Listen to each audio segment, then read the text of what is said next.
લક્ષ્ય ન્યૂઝ, એક નજર, એક લક્ષ્ય. ધારીના પશુ દવાખાના એરિયામાં ગત મોડી રાત્રે કોઈ અગમ્ય કારણોસર આગ લાગ્યું છે.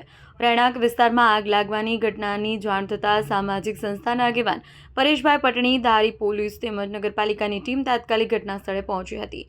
થોડી જ વારમાં આગે ભયંકર સ્વરૂપ ધારણ કરી લીધું હતું. અગ્નિશામક સ્પ્રે દ્વારા આખરે મોડી રાત્રે આગને કાબૂમાં લીધી હતી.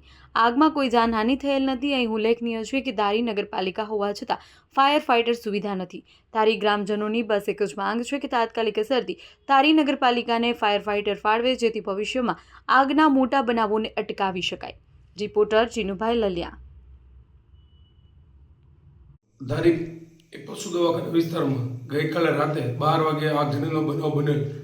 ત્યારે મને ફોન આવતા રાતે 12 વાગે બજરંગ ગ્રુપની ટીમ સહિત નગરપાલિકાની સ્ટાફ અને પોલીસ મિત્રો દ્વારા આ આગને ઠારવામાં આવેલ.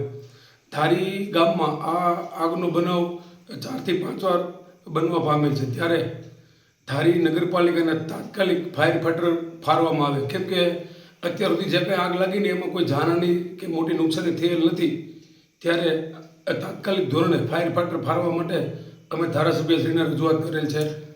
અને ભવિષ્યમાં આવા બનાવ ન બને એ માટે ફાયર ફાઇટરની તાત્કાલિક જરૂર છે. હા, તાત્કાલિક જરૂર છે, કેમ કે આ આગજની અત્યાર સુધીમાં જે કંઈ બનાવ બને એમાં કોઈ એવી જાનહાની કે નુકસાની થયેલ નથી. પણ આગળ આવું કે બને તે પહેલાં ફાયર ફાઈટર આવી જાય તેવી અમારી માગણી છે.